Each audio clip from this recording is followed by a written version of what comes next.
La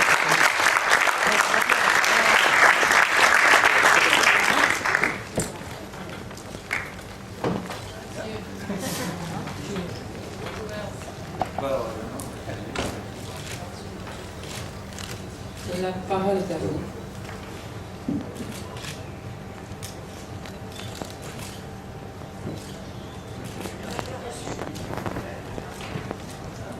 Hi there, Richard Moe, writing for IFA Film and BBC Radio Culture Studio. Could you tell us a bit about the adaptation of Jean le Carré's novel? Because I imagine it was quite a labyrinth to translate to the screen. Comment s'est fait le processus d'adaptation de ce roman de John le Carré pour l'écran? Well, yeah, correctly. It was, as you probably know, his work. It's very densely layered, and they're thick books. Very difficult to put into a script for a 2-hour film. So we either had to make like a TV series of 6 or 8 hours, or lose some stuff. And one of the bigger elements we lost, I think, is these British Secret Services in the book. And obviously I needed to find a protagonist that was not that obvious in the film, but I liked the Bachmann character the most, so that he became our main character, and see the film through his experience.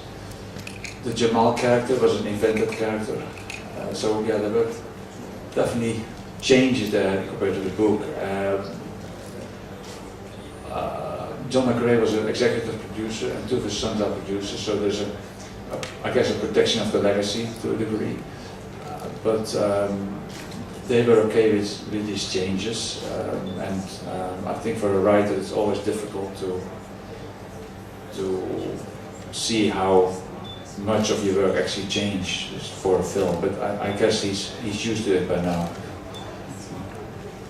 Vous avez raison d'avoir des craintes, puisque effectivement les pavés de John le Carré sont souvent trop touffus pour pouvoir être aisément portés à l'écran et prendre la forme écrite de scénario. Là, en l'occurrence, la perte que l'on risquait le plus était puisqu'il y avait comme ça ces couches successives, c'était du point de vue de la distribution des points de vue et des personnages. Donc il s'agissait en fait de dégager des personnages.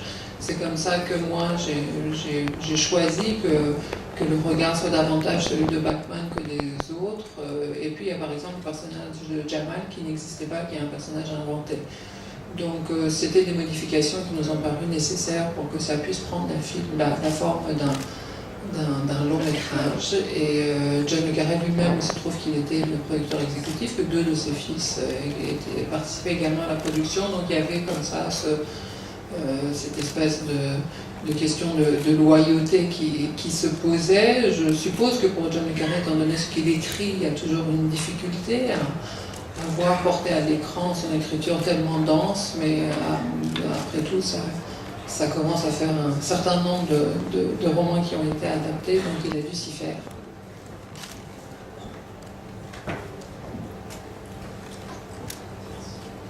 You filmed in Hamburg, and sometimes the city looks pretty good, fucking good actually, and sometimes it looks pretty fucked up. I was wondering what do you love about that city and about working in that city, because that was not the first time, as far as I remember, that you worked there. Le personnage de Hambourg dans le film, qui parfois est magnifique et parfois à chier, pardon.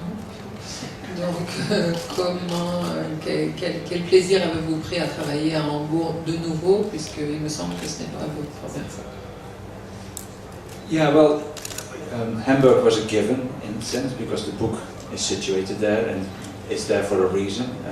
Mohammed Atta had a base there and was contemplating all these things from that place. As a filmmaker, I was incredibly happy with Hamburg because nobody seems to be making any movies there. So I point my camera anywhere, and it's virginal territory. Nobody who watches the movie will project any feelings of experiences of other films onto this. And that's a fantastic thing for a filmmaker. The only film I keep mentioning about Hamburg that I really liked was The American Friend from Wim Wenders. And I spoke with Wim about it, and he doesn't understand either why people don't film them more often. But anyway, that was great, and I wanted the film to be set in the autumn. And I collided a little bit with Philip to make the producers move it to autumn. Because I felt that mankind had entered the autumnal phase, which is a bit of a pessimistic view, but I felt that is pretty realistic. Then Hamburg was at some point the absolute richest city in Europe, and it's still very high on the list. So there's a lot of very nice areas, but nice areas don't really have that edge that I like. So we use some of that, like the brew house in Blankenese. But there's a lot of second generation immigrants that live there. There's a sort of anarchist kind of movement there near the harbor. There of course is the sex area. So these are all areas that I use in the film as well to contrast the rich areas. And that's where a lot of the film plays. I was in Hamburg this week, and a lot of the questions from Hamburg were, why do you portray our city so dark? But that was beneficial to me. Il se trouve que là, il y avait une légitimité de fiction, puisque en fait l'histoire se passe à Hambourg, et en fait Mohamed Atta, c'est à Hambourg qu'il avait fomenté ses plans, donc ça ne pouvait se passer qu'à Hambourg. Je dois vous dire que moi, en tant que réalisateur, j'ai été très heureux de cette ville qui m'était imposée, puisque pour moi, Hambourg était une ville idéale dans la mesure où elle a très peu été filmée. Donc je pouvais planter ma caméra n'importe où et j'étais toujours dans un territoire vierge dans l'imaginaire cinématographique des spectateurs. C'est-à-dire que je savais que quel que soit le paysage que je choisis, il n'y aurait pas de projection de cinéma qui se présenterait au regard du spectateur. Donc pour moi, ça me donnait une liberté extraordinaire. Le seul film auquel je me réfère souvent qui a été tourné à Hambourg, c'est L'ami américain de Wim Wenders. J'en ai discuté avec lui, lui aussi me dit la même chose, qu'il est très étonné du peu de recours qu'ont eu les cinéastes à cette ville comme paysage à filmer. Bon, il se trouve que cette ville-là, moi j'ai choisi de la filmer à l'automne, c'était pour moi très important. Il me semble que l'humanité arrive à l'automne de son existence. Ça peut paraître une vision pessimiste, mais c'est en tout cas dans cet esprit que je voulais concevoir le film, et donc je me suis alliée avec Philippe Seymour Hoffman pour me convaincre les producteurs de tourner le film à l'automne, et donc ça donne cette couleur particulière. Et pour ce qui est des décors que nous avons choisis, il se trouve qu'Hambourg est la ville la plus riche d'Europe et qu'elle le reste. Et par conséquent, il y a beaucoup de très beaux quartiers très chics, mais qui n'étaient pas tout à fait ce que je voulais donner à voir de la ville. Donc on le voit par exemple pour la maison de Brûle, que c'est cet endroit superbe, mais il y a aussi des quartiers plus interlopes. Il y a il y a un mouvement anarchiste qui se trouve placé vers le port. Il y a beaucoup d'immigrés de seconde génération. Il y a des quartiers pauvres, il y a des quartiers chauds. Et donc je voulais aussi donner à voir ces parties-là de la ville, et puis surtout le contraste entre les beaux quartiers et ces quartiers-là. Donc il se trouve que j'étais à Hambourg la semaine dernière et que beaucoup des questions venaient sur ça, revenaient à pourquoi est-ce que vous donnez une image tellement sombre de notre ville, mais je dois dire que pour moi ça a été extrêmement bénéfique.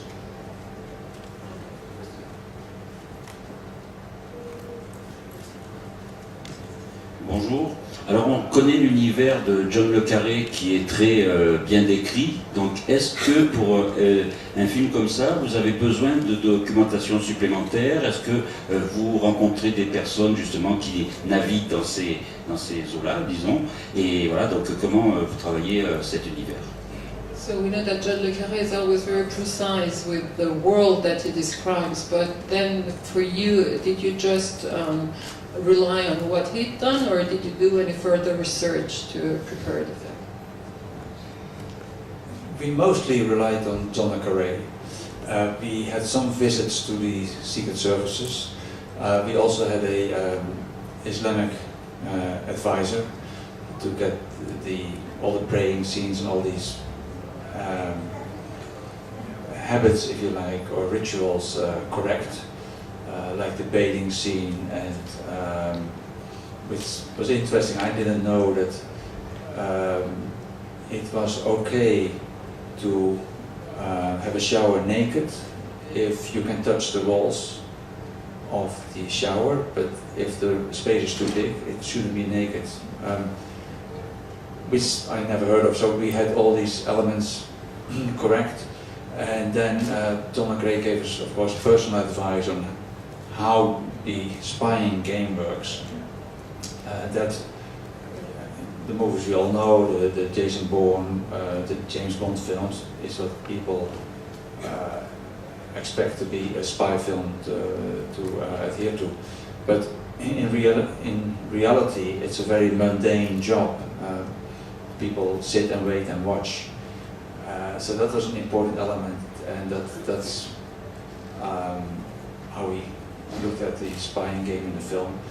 Also, John Le Carré gave us good advice on how you treat the people who spy for you. So the Bachman Jamal relation in the film was based on his comments. So you have to be there as a friend or as a father or even as a lover. That's how you get information. And if somebody breaks up with his girlfriend and calls you at 2 o'clock in the morning, you have to be there for that person. So you have to gain that trust that way. On s'est beaucoup reposé sur ce que John Le Carré nous avait fourni comme élément. On a rencontré par ailleurs un peu des services secrets pour connaître leur fonctionnement, et puis on avait un conseiller islamique, c'est-à-dire on avait une personne qui en quelque sorte donnait son aval sur la correction de tout ce qu'on donnait à voir en termes de rituels pour qu'il n'y ait pas d'erreur culturelle. Par exemple, pour la scène de bain, la scène où il se lave, il y a quelque chose que j'ai appris moi-même auquel je n'aurais pas pensé, c'est que du point de vue religieux, il est possible d'être nu, de se laver nu, à condition que l'on touche les parois de la douche ou de la salle où on se lave. Si l'espace est trop grand, il ne faut pas être nu. Donc ce sont comme ça des informations que nous devions avoir pour que tous les rituels en fait soient plausibles dans la façon dont ils étaient décrits. Et puis il y a aussi un certain nombre de choses qu'on nous a expliquées, parce que bon, il y a cette culture cinématographique qu'on a des films de Jason Bourne, James Bond, et des films d'espionnage où ce sont des scènes très haletantes, mais ce n'est pas toujours ça. Justement, John Le Carré nous a appris que la vie des services secrets, c'est très souvent des choses extrêmement banales. C'est un métier très terre-à-terre où ces gens-là juste s'installent quelque part et ils attendent que la vie passe et que les choses leur arrivent. Donc il a fallu aussi que nous, on inscrive leur activité dans ce rythme-là et cette énergie-là. Et puis, John Le Carré nous a aussi donné des indications sur les relations affectives qui se créent entre les services secrets, et les indique toute la relation entre Bachman et Jamal telle que nous l'avons construite, c'est basé sur les indications que lui nous a apportées, que c'était des relations paternelles, amicales, voire amoureuses, où il fallait absolument que vous soyez là, présent pour votre indique, puisque la confiance ne pouvait s'établir que dans ces rapports-là.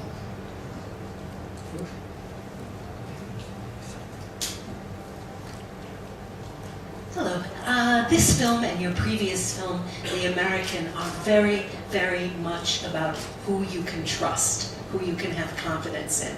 And I was wondering, when you make a film, when you have to put together all the resources, all the crew, all the cast to make a movie, is it a little bit like spying? Do you have to trust your instinct to try and make it all work out in the end?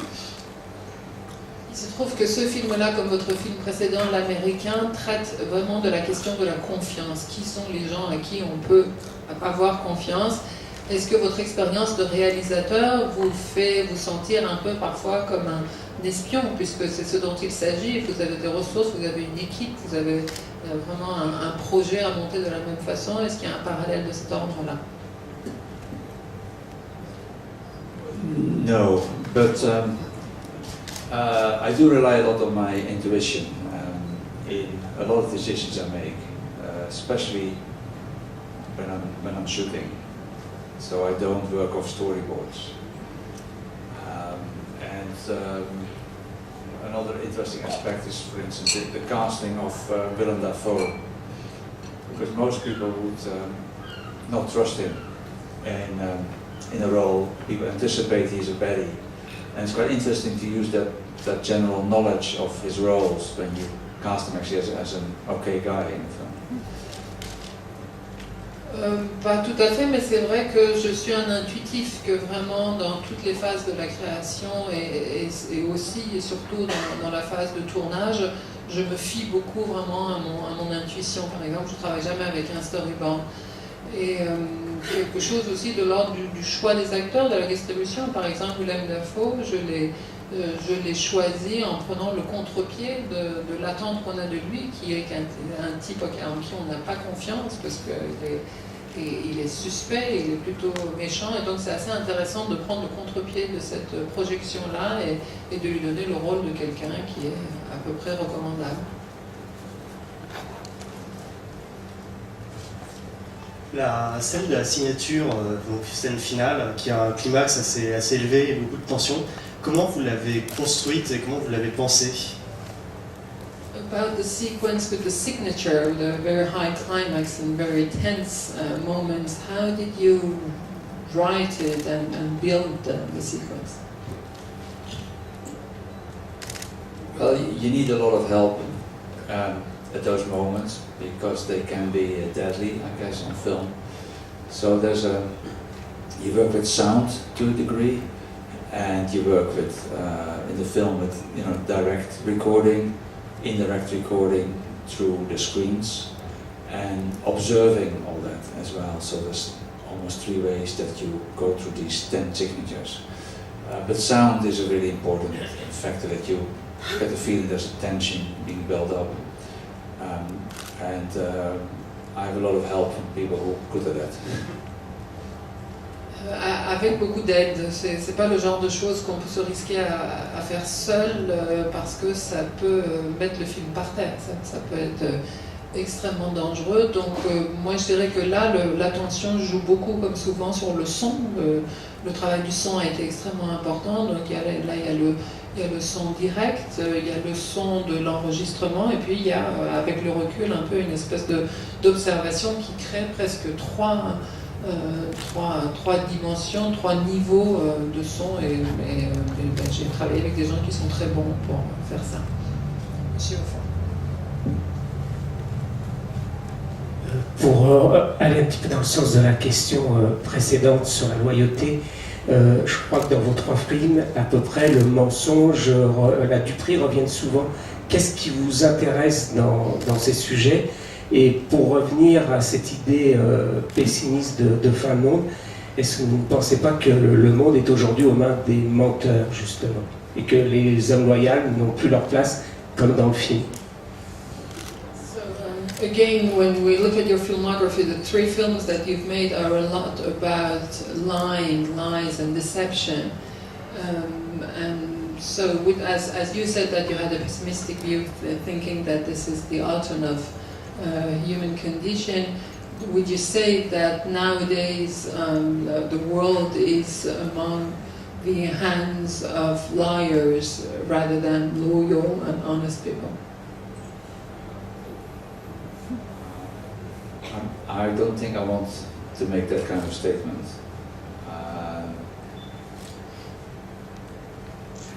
No, I'm pessimistic about where we are, and that's one of the reasons why I wanted to spend time on this film, about the post-9/11 situation, about the polarization of our society, about the way we judge people very quickly, and the fact that this is an ongoing thing and getting worse. So I think it's good to reflect on that and perhaps make that a wider discussion.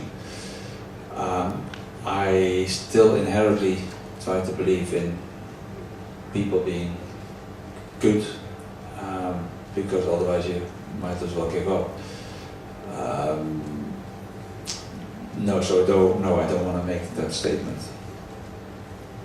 Non, je ne dirais vraiment pas ça, je n'irai pas jusque-là. Je suis certes pessimiste sur le devenir de l'humanité, et c'est en raison de ce pessimisme, je crois, que j'ai fait le choix de consacrer du temps à la réalisation de ce film, parce qu'il me semble important de montrer nos sociétés et leur bipolarisation, de montrer la tendance très systématique que nous avons au jugement hâtif et au fait de classer les individus sans prendre le temps de les voir dans la nuance, et voir que cette tendance ne fait qu'empirer et que rien ne l'arrête. Et donc peut-être donner lieu à un débat et à un examen plus approfondi et plus large de cette question-là. Donc je continue, moi, pour ma part, à croire que l'homme est bon, parce que si on n'y croit pas, je ne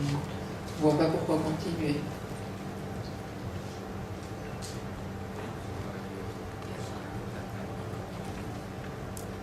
We can't let you go, obviously, without a question about Philip Seymour Hoffman. Is he an actor who comes with the role ready-made? Does he take direction? What was he like to work with? Thank you. Bien sûr, une question sur Philip Seymour Hoffman. Comment est-ce que vous avez travaillé avec lui? Est-ce qu'il vient en ayant déjà tous ses atouts dans sa poche, ou est-ce que vous le dirigez? Comment s'est fait le travail avec lui? Yeah, well, Philip, how shall we say it? I met him a few times in 2011. Then he agreed to do the film, and we discussed the role a lot. Beforehand, we started to work on the accent that he has in the film, because there's a few ways to go about this. There's some movies where people speak a foreign accent and then drop it after 1 minute and go into English. I don't like that approach, so we went to the approach that, for instance, Schindler's List used, where English or American actors are integrated with the German actors, so they all have a kind of accent. And that was quite months of work, and Philip kept sending me bits and pieces of his progress on that. We knew that the actor gonna play Bachmann had to have a certain physicality, had to be somebody who was intelligent, was culturally aware, and was not Islamophobic, even spoke Arabic. But he was somebody who neglected himself and was very focused on the job at hand. And when Philip came to the set, that character was kind of there. So there were moments where we needed to change something. There were moments of intense discussion, but there were a lot of moments where it just was flying. And the way I work with actors, I always like to have some of their own interpretation coming through. So I give him quite often the space to do that, and that's what I did a lot with Philip, and he really liked that way of working. So after a few weeks when we had some heavy discussions, it became very easy, and we found a way to work together in a great way, to the degree that we were going to work together again on the next films. So, you know, I enjoyed every day on the set with him. I enjoyed all the communication with him. I enjoyed that he was an actor who didn't take any bullshit. He would just do anything to make that role believable. Nothing had to get into his way. And I loved the dedication and the craftsmanship he brought to that character. I mean, I don't think my words can do him justice, but fortunately he does himself justice on screen. Je l'ai rencontré un certain nombre de fois en 2011 pour commencer à parler du rôle très en amont. Nous avons parlé de la question de l'accent, ça c'était vraiment quelque chose qu'il fallait trancher et décider. Je sais qu'il y a beaucoup de films où, comme ça se passe dans un pays étranger, donc les gens ont quelques scènes avec un fort accent et puis tout d'un coup on passe à un anglais fluide, on ne sait pas comment. Donc c'était important pour nous de faire un choix et donc ce choix on l'a fait aussi pour le personnage de l'avocate. Donc en fait la question de l'accent se posait à chaque fois qu'il y avait un certain nombre de personnes germanophones qui se trouvaient dans les mêmes scènes. Donc c'est sur ce travail-là qu'on a commencé et puis quand le tournage a commencé et quand il est venu sur le plateau, on avait déjà un certain nombre de caractéristiques du personnage qui étaient établies pour nous. On savait quelles étaient ses caractéristiques physiques, on savait que c'était un homme intelligent, que c'était un homme alerte, on savait qu'il n'était pas islamophobe, qu'il parlait même arabe, on savait par ailleurs que c'était un homme qui vivait dans une espèce d'oubli de soi, qu'il était complètement focalisé sur son travail. Donc toutes ces choses-là existaient effectivement quand il est arrivé, mais quand il est arrivé, il restait encore une espèce de marge d'évolution qui parfois donnait lieu à des discussions très, très intenses et d'autres moments où les choses coulaient de source. Et c'est de façon générale comme ça que je travaille avec les comédiens. J'aime pouvoir leur donner une marge d'interprétation, qu'ils m'apportent eux-mêmes leur vision du personnage. Et je crois que Philippe a apprécié mon approche et c'est comme ça qu'on est arrivé très vite, au-delà de quelques jours où on a beaucoup discuté. Après, on est arrivé très vite à une entente assez facile et évidente, à tel point qu'on a décidé qu'on retravaillerait ensemble. Donc, je ne sais pas si j'arrive à vraiment lui rendre justice comme ça en quelques mots, mais en tout cas, le savoir-faire et la vérité qu'il a apporté à ce rôle, où il ne se laissait encombrer par rien de superflu, il était juste là, il voulait que son personnage soit crédible et soit vrai, et il a vraiment apporté cette âme au personnage. Toute dernière question, Monsieur Dufont, c'est vous qui attendiez longtemps. Ultime question rapide. Merci. Oui, John le Carré, au travers de ses romans d'espionnage, fait passer aussi un message politique. Et souvent, à travers ses romans, on trouve que c'est un message nuancé, parfois un peu ambigu, et c'est quelque chose que vous avez mis très fort en avant dans le film, en y travaillant justement toujours de manière très nuancée, parfois un peu ambiguë. Est-ce que vous avez voulu faire passer aussi un message politique à travers ce film? The answer has to be quick. It's about the political aspect, the fact that Le Carré very often gives a subtle view of the political content of his books, and even ambiguous. Is it also an aspect that you wanted to develop? In a way, yeah, I think that's what spoke to me. And the book is written during the Bush era, so it deals with the extraordinary rendition process, which we touch upon in the film at the end. And that's being, he's being critical of that process, I believe. And I think his anger about the response to the 9/11 situation, I think, is what motivated him in the first place to write this book. And I would agree with his stance, and that's, I think that the knee-jerk reaction that was given by, for instance, invading Iraq is something that didn't make our society a better society, and I think we have to question a lot of the answers we give to the problems. Absolument, je pense que c'est très précisément ce qui m'a touchée. Lui, je crois, a vraiment écrit ce livre pour réagir aux conséquences dans nos sociétés du 11 septembre, et il est évident que l'invasion de l'Irak est loin d'avoir résolu ou de rendre notre monde un monde meilleur depuis ces événements, et c'est vraiment sur cet aspect-là que j'ai voulu rebondir également. Je vous remercie et vous prie d'applaudir.